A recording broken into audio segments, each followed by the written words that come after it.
Reproductive health का chapter कर रहे हैं, जो आपके फर्स्ट यूनिट का लास्ट चैप्टर है। इसमें हमने कॉन्ट्रासेप्टिव डिवाइसेस का टॉपिक फिनिश किया है, कॉन्ट्रासेप्शन फिनिश किया है। कॉन्ट्रासेप्शन मैंने आपको बताया था बहुत ही ज्यादा इंपॉर्टेंट टॉपिक है इस चैप्टर का।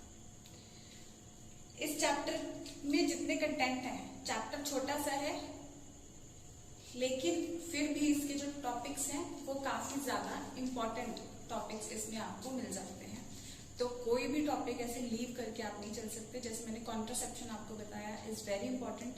कॉन्ट्रासेप्शन के लास्ट में मैंने एमटीपी वर्ड यूज किया था कि उसको भी जैसे अगर प्रेगनेंसी हो जाती है अनवांटेड, तो उस to get rid of that unwanted pregnancy उसको यूज किया जा सकता है एमटीपी। तो आज मैं एमटीपी इन डिटेल आपको करवा रही हूँ।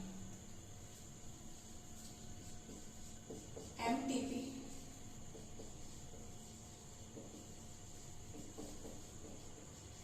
Medical termination of pregnancy. Medical termination of pregnancy, MTP. Medically terminate किया जाए, यानी कि नॉर्मली अगर हम देखते हैं तो नॉर्मल ड्यूरेशन, जो जेस्टेशन पीरियड नॉर्मल जिसको हम बोलते हैं, जो 9 मंथ्स या 1 या 280 डेज का होता है, उसके बाद ये 9 मंथ्स के जेस्टेशन पीरियड के बाद जो नॉर्मल डिलीवरी होती है, ये नॉर्मल डिलीवरी की हम बात नहीं कर रहे हैं इस केस में। इस केस में हम बात कर रहे हैं जब इंटेंशनली प्रेगनेंसी को खत्म कर दिया जाए, यानी कि यहाँ पे baby healthy baby deliver out नहीं होगा। So intentional and voluntary termination of pregnancy before it's full term is known as MTP.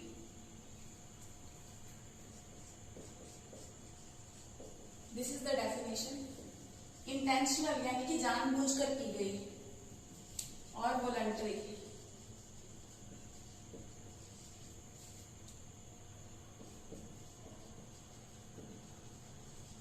Termination of pregnancy.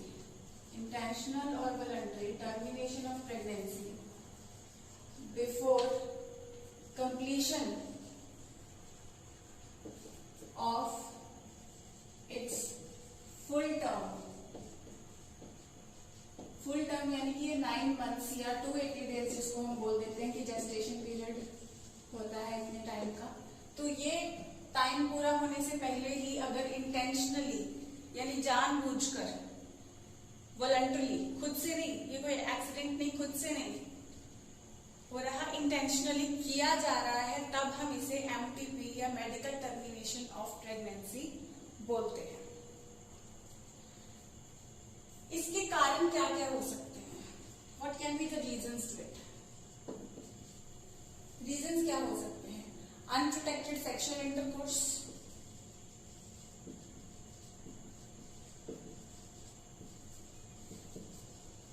Unprotected sexual intercourse हो सकता है जब इन्होंने पहले इस कपल ने, किसी पर्टिकुलर कपल ने कॉन्ट्रासेप्टिव्स नहीं लिए, या कोई कॉन्ट्रासेप्टिव फेल हो गया, कॉन्ट्रासेप्टिव फेलियर, कॉन्ट्रासेप्टिव फेलियर के बाद अगर प्रेगनेंसी हो गई तो इससे किया जा सकता है। आफ्टर रेप केसेस, तब भी मेडिकल टर्मिनेशन ऑफ प्रेगनेंसी कराया जाता है। लेकिन क्या ये लीगल है? Is this legal? Is this fine to do this?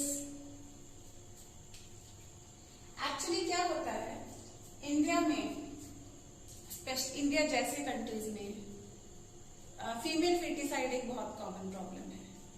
तो उस चीज के लिए भी मेडिकल टर्मिनेशन ऑफ प्रेगनेंसी की जाती है।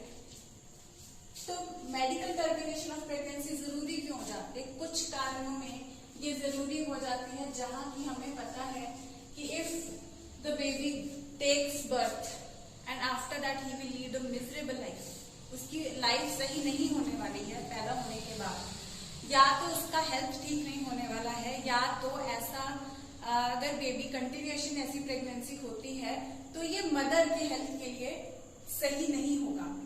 ऐसे केसेस में हम प्रेफर करते हैं मेडिकल टर्मिनेशन ऑफ प्रेगनेंसी, लेकिन इसका गलत इस्तेमाल भी बहुत किया जाता है। जैसे मैंने आपको बताया था कि एक टेक्निक के बारे में मैंने बताया था एमनियोसेंटेसिस, उसकी डिटेल में आगे आपको कराती हूँ कि इस टेक्निक से हम लोग पहले ही पता कर सकते हैं कि बेबी में अगर इन जो कोई जेनेटिक डिफेक्ट होगा उसके पैदा होने से पहले, क्योंकि उसके जीन्स से हम चेक करके देख सकते हैं कि क्या ऐसे बेबी में कोई जेनेटिक डिफेक्ट होने वाला है, कोई क्रोमोसोमल एबेरेशन है, तो उसकी जिंदगी मिजरेबल होने वाली है। तो ऐसी जिंदगी जीने से बेहतर है हम उसको पहले ही टर्मिनेट कर दें।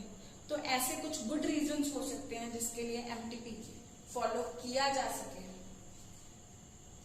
या रेप केसेस में जैसे हम कह रहे हैं इन केसेस में, या हमें पता है कि अगर ये प्रेगनेंसी कंटिन्यू रही तो मदर की हेल्थ के लिए ये बहुत नुकसानदायक हो सकता है। कुछ ऐसे केसेस होते हैं जहाँ पे mother को फिजिकली एंड मेंटली बहुत ज्यादा इंजरी पहुंच सकती है, फॉर लॉन्ग टाइम उसकी लाइफ खराब हो सकती है। तो ऐसे केसेस में भी फिर हम मेडिकल टर्मिनेशन ऑफ प्रेगनेंसी कराते हैं। लेकिन अभी के टाइम पे इसे लीगल किया जाए या इलीगल किया जाए, this is a very big question. और इंडिया में it is mainly illegal, but हुआ क्या 1971 में MTP was legalized in India, legal कर दिया गया, लेकिन बिल्कुल नहीं, with some regulations, with some regulations ऐसी कि परमिशन लेनी पड़ेगी किसी भी कपल को या किसी भी फीमेल को। जब भी एमटीपी करवाना है तो उनको पहले कुछ ऐसे केसेस आते थे कि उनको कोर्ट से भी परमिशन लेनी पड़ेगी। अब कोर्ट से परमिशन लेने का प्रोसीजर काफी लंबा चला जाता है। तो अभी के केस में अगर हम फ्रेश अभी बात करें 2017 के अंदर इसमें कुछ रिफॉर्म्स आए हैं। एक्चुअली एमटीपी स्टार्टिंग के जो 3 महीने होते हैं उसमें करवा दी जाती है, उसमें सबसे सेफेस्ट होती है। MTP is considered to be safest for mother at least in first trimester या फर्स्ट ट्राइमेस्टर कह लें तो, या फर्स्ट 12 वीक्स तक हम कह सकते हैं। सेफेस्ट माना जाता है कि if a female wants to undergo medical termination of pregnancy तो पहले 12 हफ्ते वो सबसे सेफेस्ट रहेगा। लेकिन अगर फिर भी वो लेट हो जाते हैं then they can undergo in second trimester, लेकिन सेकेंड ट्राइमेस्टर में रिलेटिवली इससे थोड़ा डेंजरस रहेगा, रिलेटिवली डेंजरस रहेगा। लेकिन थर्ड ट्राइमेस्टर में तो मदर की डेथ होने के बहुत ज्यादा चांसेस होंगे। Third trimester it is extremely dangerous to mother, specially mother, because MTP तो करा ही रहे हैं तो चाइल्ड का तो नहीं सोच रहे हैं, लेकिन मदर के लिए ये एक्सट्रीमली डेंजरस हो जाने वाला है, उसकी डेथ तक हो सकती है। तो ऐसे केसेस में थर्ड ट्राइमेस्टर में तो बिल्कुल ही हम अलाउ करेंगे नहीं, क्योंकि बेबी पूरी तरह डेवलप हो चुका होता है और ऐसे फुली डेवलप बेबी को भी एमटीपी करना ठीक नहीं है। तो इस केस में तो कोई भी परमिशन नहीं मिल सकती। जो जैसे मैंने आपको बताया कि रूल्स चेंज हुए हैं 2017 में क्या किया गया कि it can be allowed under certain circumstances, लेकिन इन फर्स्ट ट्राइमेस्टर अगर टर्मिनेशन हो रही है फर्स्ट ट्राइमेस्टर या पहले 12 हफ्ते में अगर मेडिकल टर्मिनेशन करवाई जा रही है, अबॉर्शंस जिन्हें हम कह देते हैं ये करवाया जा रहा है, तो एक particular medical professional, one medical professional या एक डॉक्टर हम कह सकते हैं, एक उसका एक्सपर्ट डॉक्टर, ऑब्वियसली गायनेकोलॉजिस्ट की बात हो रही है, गायनेकोलॉजिस्ट, एक एक्सपर्ट गायनेकोलॉजिस्ट के कंसेंट के साथ होगा, वो रिस्पॉन्सिबल यानी माना जाएगा इस केस में। दैट डॉक्टर विल साइन कि ये बहुत जरूरी है, और उसके सिर्फ 2 रीजंस माने जाते हैं कि ये 2 रीजंस अगर प्रॉपरली हो तो ही हम मेडिकल टर्मिनेशन अलाउ करेंगे, अदरवाइज नहीं कर सकते। तो पहले हफ्ते में जो परमिशन होगी वो एक मेडिकल प्रोफेशनल लिख के देगा कि हाँ इसमें ये दिक्कत है, इस वजह से we are undergoing this procedure in this particular female. लेकिन अगर तो सेकेंड ट्राइमेस्टर तक पहुंच गया है, अगर सेकेंड ट्राइमेस्टर है तो इसमें यानी कि अब इस केस में अगर फर्स्ट टर्म के अंदर अगर अबॉर्शन या मेडिकल टर्मिनेशन करवाई जाती है तो ये एक डॉक्टर जो होगा ये जिम्मेदार होगा उस चीज का, इनसे पूछा जाएगा रीजन या कुछ भी जो भी है, he will be responsible for this. लेकिन अगर सेकेंड ट्राइमेस्टर में होता है, because it is relatively dangerous, it can become dangerous for the female also, तो ऐसे केस में क्या होता है, 2 मेडिकल प्रोफेशनल्स परमिशन देंगे।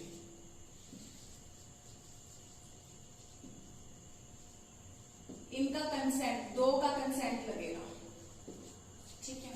वैसे देखो आप कोई भी प्रोसीजर जब आप पेशेंट के ऊपर करते हो, like you are a doctor and you are treating a patient, patient के ऊपर कोई भी सर्जरी करना है, कुछ भी ट्रीटमेंट करना है, तो हमारा अपनी सेफ्टी के लिए एक कार्ड्स या आपकी शीट्स होती हैं जहां पे आपको साइन करवाने में जरूरी होती है, क्योंकि स्पेशली सर्जिकल केसेस में कुछ भी नहीं पता, एक्सपोजर हो सकता है, इन्फेक्शन से एक्सपोजर हो सकता है। हम बहुत केयर करते हैं कि ना हो एक्सपोजर, ज्यादा ना हो, मिनिमल इन्वेजिव सर्जरी हो, लेकिन कुछ केसेस में कॉम्प्लिकेशंस हो जाती हैं, कुछ भी चांस हो सकता है, तो उस रिस्क को अंडरटेक करने के लिए हम वैसे पेशेंट की भी सिग्नेचर लेते हैं, पेशेंट का भी सिग्नेचर लेते हैं, लेकिन इस केस में पेशेंट भी जरूर साइन करेगा, पेशेंट सिग्नेचर करेगा, पहले डॉक्टर भी उसका कंसेंट लेता है, लेकिन इस केस में ये doctor will be answerable to the government also कि क्या रीजंस थे। इस केस में फर्स्ट ट्राइमेस्टर में एक और दूसरे सेकेंड ट्राइमेस्टर में अगर ये करते हैं, यानी कि 24 हफ्ते तक, 12 हफ्ते पूरे होने के बाद अगर 24 हफ्ते तक अप टू 24 वीक्स अगर ये किया जाता है तो 2 डॉक्टर्स परमिशन देंगे, only then it is possible. तो क्या रीजंस हो सकते हैं? पहला रीजन, जो रीजन परमिशन जो दी जाती है, permission is given for which reasons?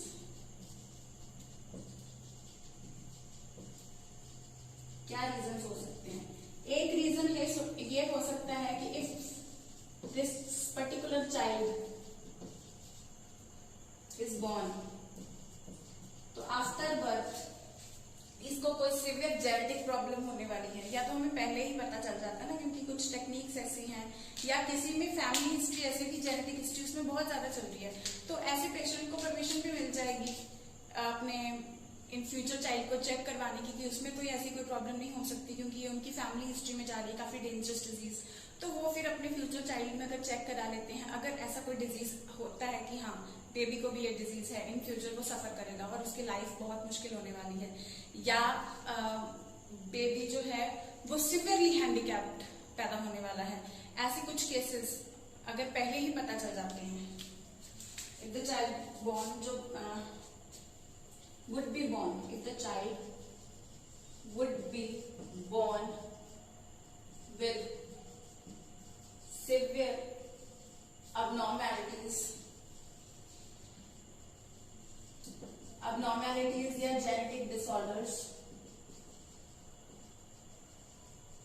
या will be severely handicapped,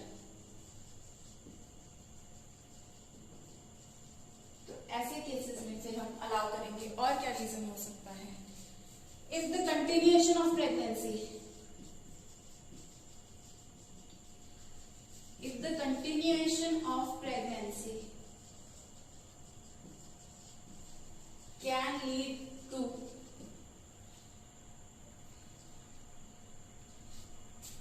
certain problems, can lead to severe, we can say physical injury, physical or mental injury, और we can say कि physically या mentally affect हो सकती है कौन, mother, to potential mother, to the mother, जो mother है, जो प्रेग्नेंट लेडी है, अगर ये प्रेगनेंसी कंटिन्यू होने की वजह से उसके दिमाग में कोई ज्यादा असर पड़ सकता है, मेंटली इफेक्ट हो सकती है या फिजिकली ज्यादा बुरी तरह इफेक्ट हो सकती है।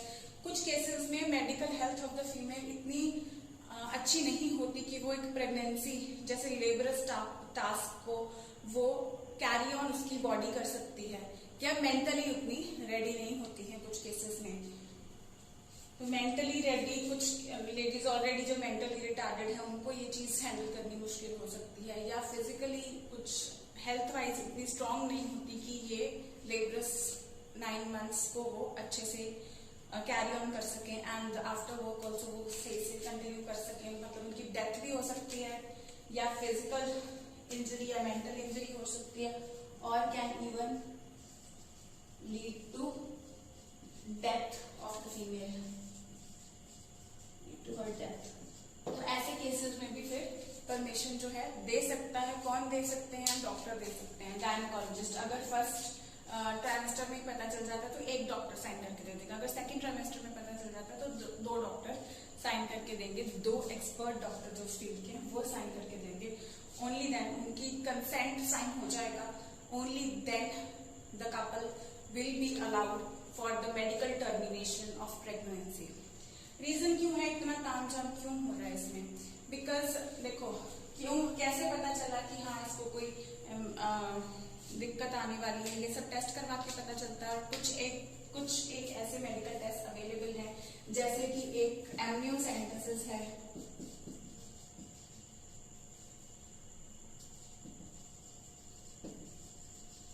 एमनियोसेंटेसिस भी एक टेक्निक है जिससे हम जेनेटिक डिसऑर्डर्स बिफोर बर्थ पता कर सकते हैं।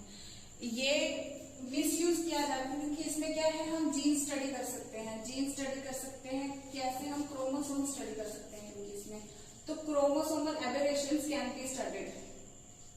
Chromosomal aberrations, chromosomes can be studied, तो sex chromosomes can also be studied, so gender can also be tested. तो ऐसे केस में क्या होता है, फीमेल फीटिसाइड के लिए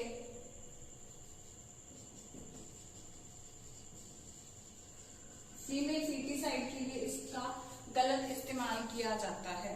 इस वजह से ये इतना ज्यादा परमिशंस का प्रोसीजर है जो कैरी ऑन करना पड़ता है। और हमारे देश में वैसे भी एमनियोसेंटेसिस जो है वो बैन हो चुका है, बिकॉज लोगों ने बहुत ही सिवियरली इस चीज को बुरा इस्तेमाल, इसका गलत इस्तेमाल किया, तो इस वजह से हमारे कंट्री में इसको बैन करना पड़ा।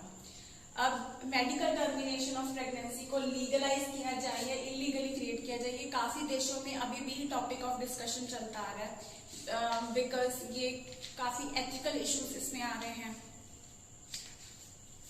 Ethical, emotional and social issues भी इसे लीगलाइज करने के बीच में आ रहे हैं कि क्या किसी की लाइफ को शुरू होने से पहले ही टर्मिनेट करने का क्या हमें हक है, नहीं है। वो जो डिबेट चलती है उस वजह से ये अभी भी काफी कंट्रीज में ये जस्ट एक क्वेरी, एक सवाल बना हुआ है कि whether it should be legalised और not. But in India it has been legalised under certain conditions. कुछ शर्तों पे इसको लीगल कंसिडर किया जाएगा, अदरवाइज इसे लीगल कंसिडर नहीं किया जा सकता।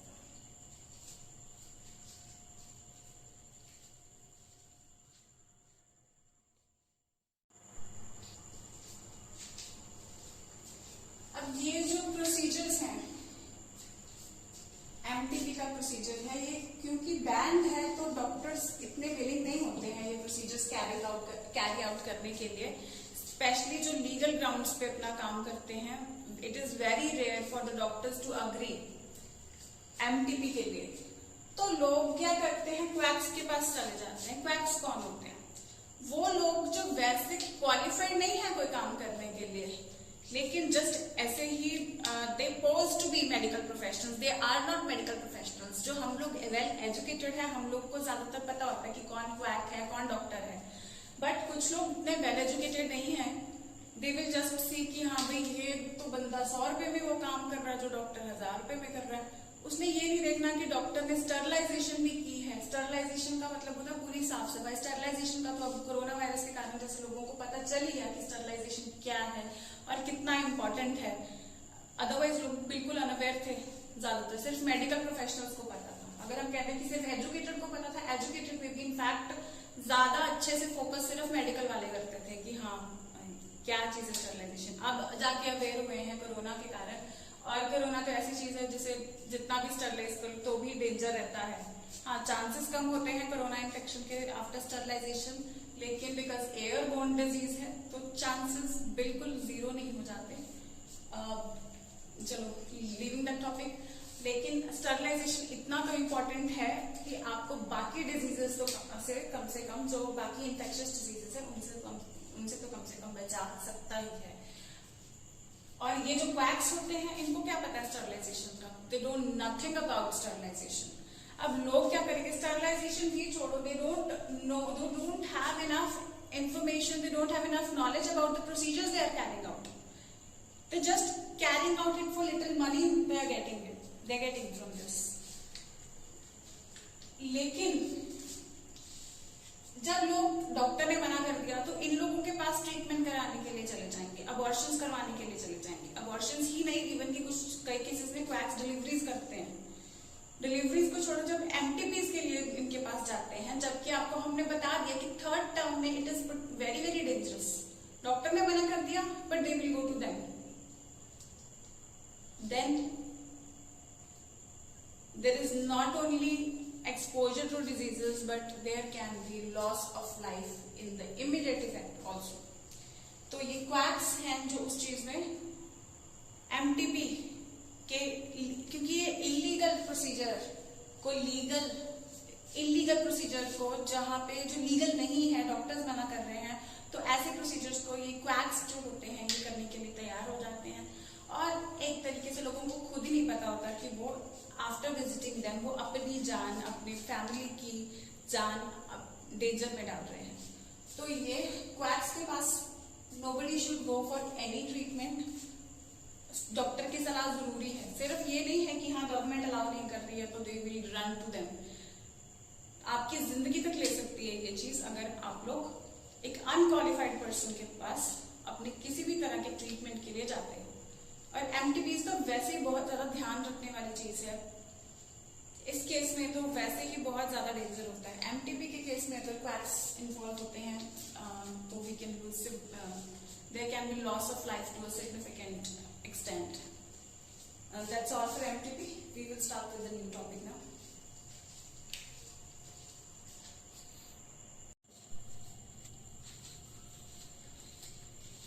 Let's now discuss about amniocentesis.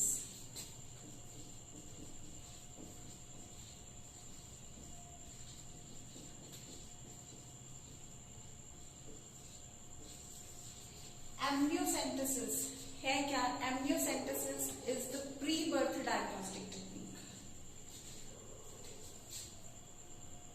It is the diagnostic technique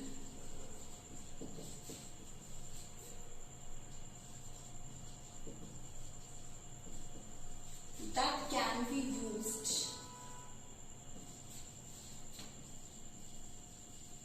before the birth of the child, before the birth,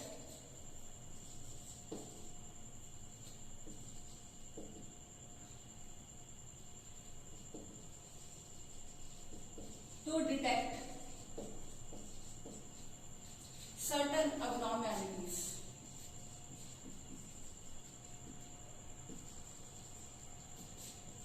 कुछ abnormalities पहले ही बर्थ से चेक हो सकती हैं।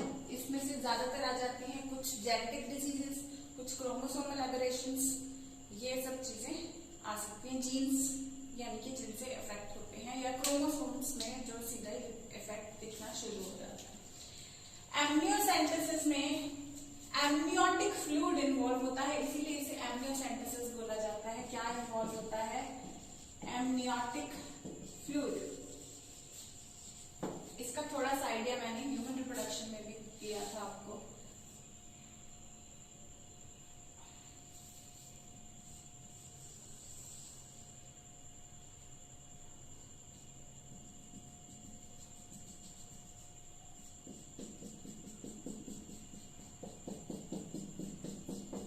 कोरियन से जो हमारे प्लेसेंटा का अरेंजमेंट होता है, और यहाँ पे एक फ्लूइड मैंने आपको बताया था कि जो एम्ब्रियो को चारों तरफ सराउंड कर रहा है, ऐसा एक फ्लूइड होता है एमनियन। और ये अम्बिलाइकल कॉर्ड की हेल्प से यहाँ पे ये हैंग कर रहा होता है। अम्बिलाइकल कॉर्ड से ये कनेक्ट होता है थ्रू प्लेसेंटा एम्ब्रियो। और ये जो इसके ऑल अराउंड उसको सराउंड कर रही होती है क्या? एमनियन, यानी कि एमनियोटिक फ्लूइड। Amniotic fluid. अब क्योंकि यहाँ पे एम्ब्रियो है, तो एम्ब्रियो में क्या होगा? जो सेल्स, इसके स्किन के सेल्स जो होंगे, ये रिन्यू जैसे जैसे होते जाएंगे, तो जो पुराने सेल्स हैं वो कहाँ पे आएंगे? पुराने सेल्स इस एमनियोटिक फ्लूइड के अंदर आके तैरने लगेंगे। कौन से सेल्स हुए? Skin cells. ये एक इंपॉर्टेंट क्वेश्चन है, कौन से सेल्स हुए? क्योंकि स्किन ही एक्सपोज होगी, तो इसके स्किन सेल्स होंगे जो यहाँ पे आके इसमें एमनियोटिक फ्लूइड में आते रहेंगे। अब इस टेक्निक में क्या होता है?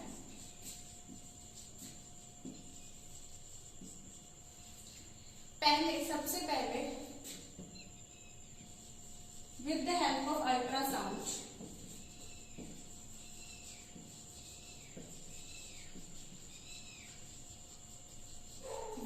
ये एनसीईआरटी में नहीं है तो नोट कर लेना। With the help of ultrasound position of the baby is noticed, baby is found out.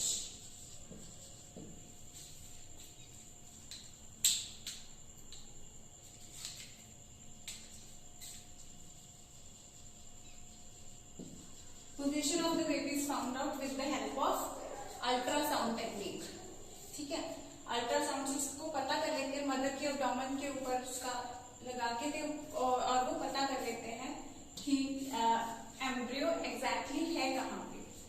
Then फिर a small amount of fluid is taken from here,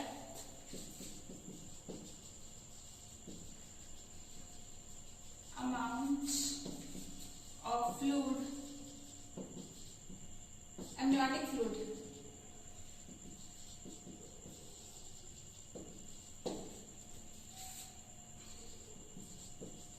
is taken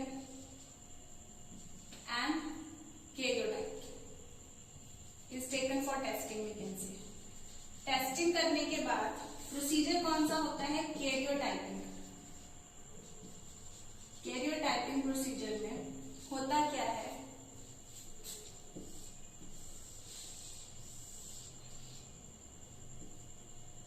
karyotyping technique में ये जो चार्ट हमारे पास बन के आता है कैरियोटाइपिंग से, उस चार्ट को हम बोलते हैं आइडियोग्राम इज ऑब्टेन्ड। आइडियोग्राम, ठीक है, ये आइडियोग्राम होता है। ये जो चार्ट हमारे पास बन जाता है ना, इस चार्ट में क्रोमोसोम 1, 2, 3, 4, 5 ऐसे सारे पेयर्स पड़े होंगे, और लास्ट में हो गए सेक्स क्रोमोसोम्स। अगर बहुत नेसेसरी है तो ही ये टेक्निक कराई जाती है, और तो करवाई जा रही है तो यहाँ पे, क्योंकि यहाँ सेक्स क्रोमोसोम है तो doctor will hide this portion, black करके, पूरा इंक से इसको ब्लैक करके फिर ही रिपोर्ट देंगे, अदरवाइज नहीं देंगे। ठीक है, तो ऐसे कोई क्रोमोसोमल डिफेक्ट्स वगैरह हम चेक कर सकते हैं। फॉर एग्जाम्पल 5th क्रोमोसोम में हमें दिखता है कोई डिफेक्ट तो पता चल जाएगा। यहाँ पे 21, यहाँ पे 23 है, तो ये 22nd हो गया, ये 21st में देखो हमें 3 कॉपीज अगर मिल गई, तो यहाँ पे 21st में हमें 3 कॉपीज मिल गई, इसका मतलब इसके अंदर कौन सा डिफेक्ट है? डाउन सिंड्रोम नाम का ये डिफेक्ट है, जिसे हम जेनेटिक्स में करेंगे। तो ये हमें क्रोमोसोम देख के पता चल गया। और डाउन सिंड्रोम का पेशेंट की हालत बहुत खराब रहती है, ये मेंटली रिटार्डेड होता है, मेंटली रिटार्डेड होता है बिल्कुल। ऐसे पेशेंट को अच्छा रहेगा कि इसका एमटीपी करवा दिया जाए, बिकॉज लाइफ मिजरेबल होने वाली है, ना कि सिर्फ चाइल्ड की बल्कि पेरेंट्स की भी। ऐसे चाइल्ड की ब्रिंगिंग अप बहुत मुश्किल होने वाली है। बाकी तो पेरेंट्स के फैसले पे डिपेंड करता है, but if they don't want their child to lead a miserable life and उनको खुद को भी डिफिकल्टी होने वाली है, तो ऐसे पहले ही पता चल जाएगा कि ऐसा कुछ प्रॉब्लम होने वाला है, डाउन सिंड्रोम, क्रेडू-चार्ट सिंड्रोम, ये जो भी क्रोमोसोमल डिफेक्ट से क्रोमोसोमल प्रॉब्लम्स होती हैं, तो अगर इनको पहले ही पता चल जाता है तो इस केस में फिर एमटीपी वगैरह करवाया जा सकता है। तो इतना अच्छा टेक्निक है कि आफ्टर बर्थ काफी लोग मिजरेबल लाइफ जीते हैं, तो उनके ऐसे कुछ डिफेक्ट्स का हमें पहले ही पता चल जाए तो ऐसे केसेस को या तो अबॉर्ट किया जा सकता है।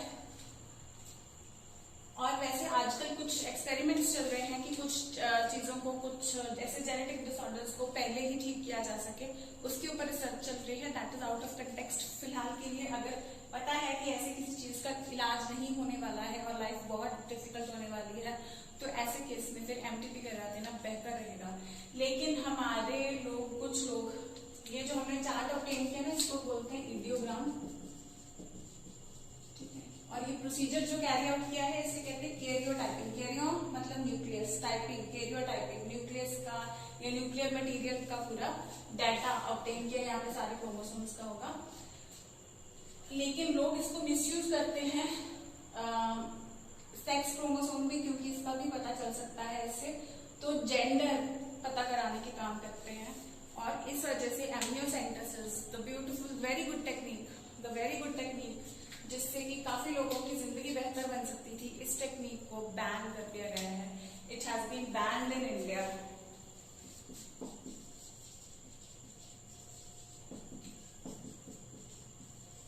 Banned in India because of misuse for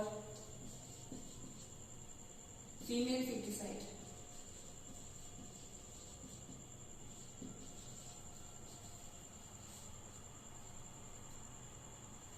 ठीक है, तो उसके लिए बैन कर दिया गया है इंडिया से इसको। अब इसमें केयर क्या करनी है, क्या प्रिकॉशंस लेने होते हैं?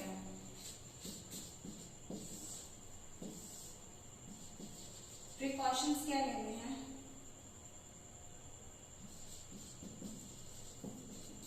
जो फ्लूइड, ये फ्लूइड का फंक्शन होता है मैकेनिकल शॉक से बचाना। इसका फंक्शन होता है चाइल्ड को प्रोटेक्शन फ्रॉम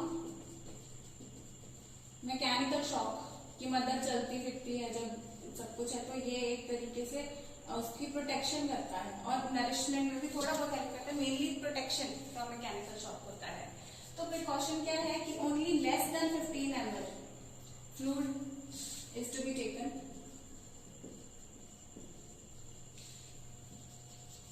यानी कि not more than 15 ml, not more than 15 ml ऐसे भी लिख सकते हो। नॉट मोर देन 15 ml, ज्यादा फ्लूइड नहीं लेना है क्योंकि इस फ्लूइड की जरूरत है उसको। और जो नीडल है, जो नीडल इसमें इंसर्ट करेंगे फ्लूइड कलेक्ट करने के लिए, नीडल शुड नॉट हिट और इंजर द फीटस। फीटस को इंजरी नहीं होनी चाहिए नीडल की वजह से। तो ये कुछ प्रिकॉशंस हैं जो यहाँ पे लेने पड़ते हैं। तो amniocentesis a very beautiful, a very good, a boon for genetic disorder, क्योंकि जेनेटिक डिसऑर्डर्स आजकल बढ़ते जा रहे हैं। जेनेटिक डिसऑर्डर से बचने के लिए बहुत एक बून था, ये मेडिकल साइंस की तरफ से एक गिफ्ट था सोसाइटी को, लेकिन इसके मिसयूज की वजह से इसको बैन किया गया। And if we could change, सिर्फ ये नहीं है कि कहाँ पे रूल्स चेंज कर करके, बट कि ऐसी चीजों से हमें पता चल सकता है कि ओवरऑल सोसाइटी की थिंकिंग और एजुकेशन लेवल चेंज करने से ही हम अच्छे जो है मेडिकल फील्ड में भी हम अच्छे प्रोसीजर्स का इंट्रोडक्शन कर सकते हैं। That's all for today. Today we discussed about amniocentesis, जहाँ पे एमनियोटिक फ्लूइड कलेक्ट करके कैरियोटाइपिंग करके हम जेनेटिक डिसऑर्डर्स का पता कर सकते हैं, लेकिन बैन कर दिया गया इंडिया में बिकॉज फीमेल फीटिसाइड के लिए, यहाँ पे सेक्स क्रोमोसोम्स का भी पता चल जाता था, उसके लिए इसको बैन कर दिया गया क्योंकि फीमेल फीटिसाइड के लिए यूज हो जाता था। अगर कुछ एक्सट्रीम केसेस में ये होता भी है तो इसे अगर वो डार्क करके रिपोर्ट दी जाती है ताकि सेक्स क्रोमोसोम्स को लोग रीड ना कर सके। ठीक है, जहाँ कहीं भी थोड़ी बहुत अगर नॉलेज है किसी को तो वो रीड ना कर सके तो उसके लिए फिर ही किया जाता है, अदरवाइज किया ही नहीं जाता है। तो ये आइडियोग्राम होता है जो चार्ट ऑब्टेन किया जाता है। इससे पहले हमने मेडिकल टर्मिनेशन ऑफ प्रेगनेंसी के बारे में किया कि जहाँ फुल टर्म 9 मंथ्स होने से पहले ही प्रेगनेंसी को टर्मिनेट कर दिया जाए, उसे मेडिकल टर्मिनेशन ऑफ प्रेगनेंसी कहते हैं। और अगर मदर को कोई डेंजर होने वाला है या फ्यूचर फीटस को कोई लाइफ में प्रॉब्लम आने वाली है, सिर्फ तभी उसको कंडक्ट किया जाता है। वैसे इलीगल है, लीगलाइज करते हैं under only these two conditions. वहां पे भी फर्स्ट टर्म में किया जाए तो एक डॉक्टर की परमिशन, तो सेकंड टर्म में किया जाए 2 डॉक्टर्स की परमिशन, थर्ड टर्म में नॉट अलाउड है एमटीबी। एंड कुछ ही केसेस में, कुछ रेप केसेस में अलाउ हो सकता है, तो बहुत ही कम केसेस होंगे जहाँ पे ये सब चीजें अलाउ हो सकती हैं, otherwise it is not allowed. So these 2 procedures, ये दोनों ही टॉपिक्स बहुत इंपॉर्टेंट हैं और एमसीक्यू क्वेश्चंस इनमें से आ जाते हैं। एमटीपी की तो डेफिनेशन पे ही आ जाते हैं और इसमें आपको एमनियोटिक फ्लूइड कलेक्शन होता है, कैरियोटाइपिंग, आइडियोग्राम, इन सभी चीजों पे क्वेश्चन आपको रिलेटिवली आ जाते हैं। This is the topic that is not given nicely in your NCERT. एक बार स्क्रीनशॉट ले लीजिए, नोटिस भी कर लीजिए इस टॉपिक को अच्छे से। I will get the side, then you take screenshot of this and note it down in your notebooks and keep on studying nicely. All the best.